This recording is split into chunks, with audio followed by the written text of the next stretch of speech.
اہل سنت و جماعت کے اندر ایک عظیم شخصیت جس نے حضور کی عزت و ناموس پر ہر چیز کو قربان کیا. اس سمت میں گفتگو آ رہی ہے، بات عرض کرنے جا رہا ہوں کہ جس نے حضور کی عزت و ناموس پر ہر چیز کو قربان کیا، جس نے نہ دن دیکھا نہ رات دیکھا، اس نے ہر چیز حضور کی عزت پہ قربان کر دی. امیر المجاہدین قائد ملت اسلامیہ.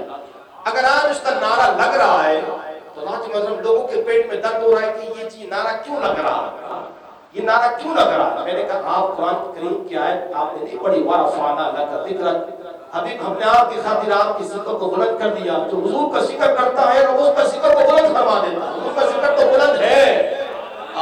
امام احمد رضا حضور کی عزت و ناموس کی بات کر کر گیا، لیکن آج بھی امام احمد رضا کا ڈنکا بج رہا ہے کہ ملک سخن کی شاہی تم کو رضا وسلم. جس سکھ آ گئے سکے بٹھا دیے. میں نے کہی چھوٹی چھوٹی باتیں حسد نے تمہیں مار دیا.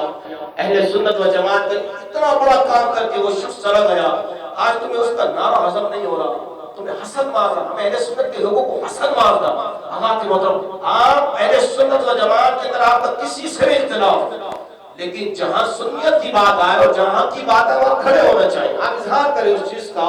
وہ 10 مہینے ہو گئے مسجد رحمت اللہ علیہ بند کیے ہوئے، اور آج بھی پنجاب کے اندر کیمپ ڈاؤن شروع ہے. میلاد مصطفیٰ جو منائے گا اس پر کیمپ ڈاؤن کیا جائے گا. کوئی نہیں بول رہا. اللہ کے مطلب سب کو چپ کا تالا لگا ہوا ہے. جرم کیا ہے یار؟ بھائی کیا رسول اللہ کہنا جرم بن گیا. تاجدار ختم نبوت کا نعرہ لگانا جرم بن گیا. حضور کی جھنڈے لگانا جرم بن گیا. اہل سنت کو دیوار سے لگایا جا رہا ہے. آپ کے اپنے مسائل ختم نہیں ہوئے، آپ کے مسئلے ختم نہیں ہو رہے، حسد بغض کینہ ختم نہیں ہو رہا، لڑائیاں ختم نہیں ہو رہی، جھگڑے ختم نہیں ہو رہے. اس کا نعرہ نہیں، اس کا بھائی اس نے حضور کی عزت کا نعرہ لگایا. اس نے کبھی زندگی میں اپنا نعرہ نہیں لگایا. جب اس نے اپنی زندگی میں نعرہ نہیں لگایا، بعد مثال اس کا نعرہ لوگ نہیں لگوا رہے، رب لگوا رہا. رب لگوا رہا. رب کا وعدہ ہے. وہ دنیا کے پیچھے نہیں گیا، دنیا اس کے پیچھے جا رہی ہے. حالات مطلب جس کی جو شان ہے اس کو تسلیم کرنا، اس حقیقت کو تسلیم کرنا، یہ ایک اعلیٰ ظرفی ہوتی ہے. آج 10 مہینے ہو گئے، 11 مہینے ہو گئے، مسجد بند ہے، کارکنان جیلوں میں ہے. حالات مطلب کوئی پوچھنے والا نہیں. لوالس اہل سنت لوالس ہو گئی، کوئی پوچھنے والا نہیں. اپنے لڑائی اپنے جھگڑے.